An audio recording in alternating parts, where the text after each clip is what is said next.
अगर आपके भी बच्चे का यूडाइस प्लस के पोर्टल पे एनरोलमेंट नहीं है किसी भी रीज़न की वजह से, तो इस वीडियो को एंड तक देखिएगा। साथ ही साथ हम इस वीडियो में बात करने वाले हैं स्टूडेंट नेम करेक्शन, स्टूडेंट की क्लास चेंज या बेसिक डिटेल जो भी यूडाइस प्लस में गड़बड़ थी उसे कैसे करेक्ट करवा सकते हैं।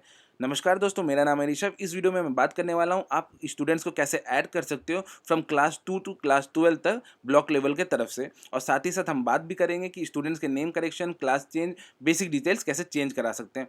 तो चलिए शुरू करते हैं। वीडियो को एंड तक देखिए ताकि कोई भी कंफ्यूजन ना रहे और आप सारी डिटेल्स को समझ पाएं।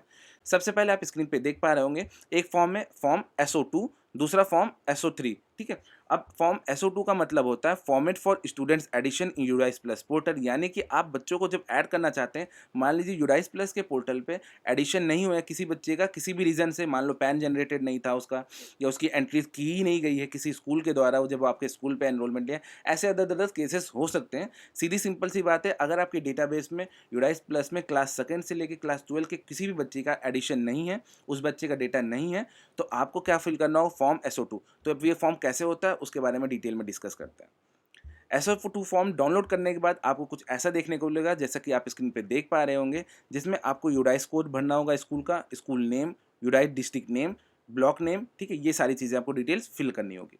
साथ ही साथ में अब आपको क्या फिल करना होगा, सीरियल नंबर। ठीक है, उसके बाद आप फिल करेंगे क्लास और सेक्शन। इसके बाद में आपको फिल करना होगा स्टूडेंट्स के पर्टिकुलर, जैसे कि मदर्स नेम, फादर्स नेम, ये सारी डिटेल्स आपको भरनी होगी।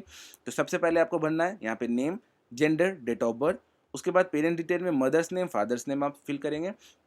अब आपको फिल करना होगा स्टूडेंट्स की अदर डिटेल, जैसे कि Aadhaar number of student, name of student as per Aadhaar card, admission date in present school. ठीक है, ये सारी डिटेल्स आपको भरनी होगी। और आपको यहाँ पे रीज़न देना होगा, reason why student was not added in the previous academic year.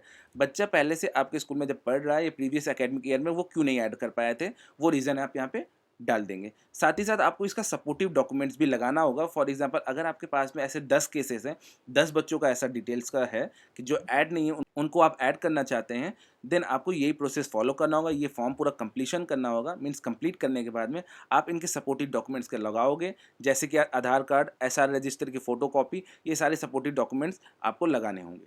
ठीक है, ये प्रोसेस कंप्लीट होने के बाद में अब आपको क्या करना है, आपको सारा डेटा वेरीफाई कर लेना। उसके बाद में हेड ऑफ़ द स्कूल की यहाँ पे डिटेल्स होंगी, जैसे कि वो सिग्नेचर करेंगे, नेम डालेंगे, सील एंड डेट मेंशन करेंगे। आपके स्कूल की तरफ से सारा कुछ कंप्लीशन होने के बाद में अब यहाँ पे ब्लॉक एजुकेशन ऑफिसर या उसकी इक्विवेलेंट रैंक के ऑफिसर्स का नेम, सिग्नेचर, डेजिग्नेशन और सील एंड डेट मेंशन होगी डेटा अप्रूव होने के बाद में। और इसे आपको हार्ड कॉपी पे सबमिट करना होगा। कहाँ पे?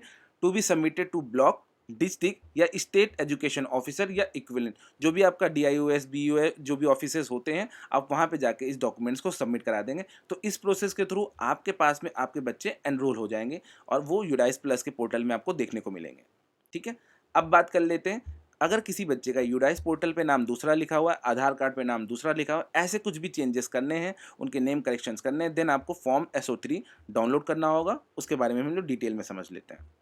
अब फॉर्म SO3 में आप क्या कर सकते हैं, format for student name change, बच्चों के नाम, क्लास चेंज और other basic detail change in UDISE plus portal या स्टूडेंट्स के डेटाबेस में। ठीक है, तो आपको क्या क्या भरना पड़ेगा, सबसे पहले कौन सबमिटेड बाय, मीन्स आपके स्कूल का यूडाइस कोड आपको यहाँ पे फिल करना होगा, स्कूल नेम फिल करना होगा, यूडाइस ब्लॉक यहाँ पे फिल करना होगा, डिस्ट्रिक्ट फिल करना होगा। अब किस बच्चे के लिए, तो वो यहाँ पे आप मेंशन करेंगे फॉर स्टूडेंट की 11 डिजिट की नेशनल आईडी, यानी कि आपके पास में पैन नंबर होगा ना बच्चों का, वो पैन नंबर आपको यहाँ पे मेंशन कर देना है। स्टूडेंट्स का करेंट नेम क्या है, ठीक है, अभी का नाम क्या है, और स्टूडेंट का क्लास क्या है, वो चीज़ आप यहाँ पे मेंशन करेंगे।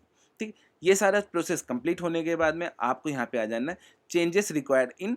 तो आप मान लीजिए किसी बच्चे का नेम करेक्शन करना है, यूडाइस में उसका लिखा है ऋषभ, ठीक है, आधार कार्ड के हिसाब से ऋषभ प्रताप सिंह। तो ऐसे केसेस में आपको जिसमें भी करेक्शन करना हो उसके सामने, चाहे वो नेम हो, डेट ऑफ बर्थ हो, उसके आगे टिक करना होगा। अब मान लेते हैं किसी भी बच्चे का डेट ऑफ बर्थ या नेम, जेंडर, आधार card, name as per Aadhaar card, इनमें से सारी चीज़ों में गड़बड़ है, तो आप सब में टिक करेंगे। ठीक है, मान लीजिए इनमें से कोई सिर्फ एक दो चीज़ें गड़बड़ है, फॉर एग्जांपल नेम और डेट ऑफ बर्थ, तो उन्हीं दोनों पे टिक करेंगे। पुराना ओल्ड पर्टिकुलर्स में आप भरेंगे पुराना नाम क्या है वो, और नया नाम आप क्या चाहते हैं वो। समझ में आया? मीन्स जो भी आपकी यूडाइस पे नाम पड़ा हुआ है, डेट ऑफ बर्थ पड़ी, जेंडर पड़ी, वो आप यहाँ पे मेंशन करेंगे, और जो नई फील्ड्स आपको अपडेट करवानी है वो चीज़ यहाँ पे मेंशन करेंगे। ऐसे ही आपको हर बच्चे का अलग अलग फॉर्म ये इंडिविजुअली बनाना पड़ेगा, भरना पड़ेगा, और साथ ही साथ आपको सपोर्टिव डॉक्यूमेंट्स लगाने पड़ेंगे। फॉर एग्जाम्पल नेम करेक्शन की बात है, तो आपको इसमें क्या लगाना होगा, आधार कार्ड, बर्थ सर्टिफिकेट, ऐसी चीज़ें आप लगा के इसको पंच कर देंगे, ठीक है। इसके बाद एक-एक बच्चे को जब कंप्लीट हो जाएगा, देन आपको सेम चीज़ करना है, हेड ऑफ़ द स्कूल की डिटेल्स यहाँ पे करनी होगी, सिग्नेचर, नेम, डेजिग्नेशन सील करेंगे। उसके बाद डिटेल्स वेरीफ़ाई होने के बाद में बीओ की तरफ से वो अपना यहाँ से पूरा सिग्नेचर, नेम, डेजिग्नेशन सील करके वो इस हार्ड कॉपी को अपने पास में रख लेंगे, जो कि ये भी सबमिटेड कहाँ पे की जाएगी? ब्लॉक या डिस्ट्रिक्ट एजुकेशन ऑफिसर या इक्विवेलेंट, ठीक है। तो आपको सेम प्रोसीजर फॉलो करना है। तो आप अब समझ पाए होंगे वीडियो के हेल्प से कि SO3 का क्या यूज़ होगा, SO2 का या क्या यूज़ होगा। इन केस तब भी आपके कोई डाउट्स हैं तो आप डायरेक्टली मुझे कॉन्टैक्ट कर सकते हैं व्हाट्सएप के थ्रू या ईमेल के थ्रू। अगर वीडियो अच्छी लगी हो, इन्फॉर्मेटिव लगी हो तो please like and subscribe to my channel. मिलते हैं नेक्स्ट वीडियो में। Thanks for watching.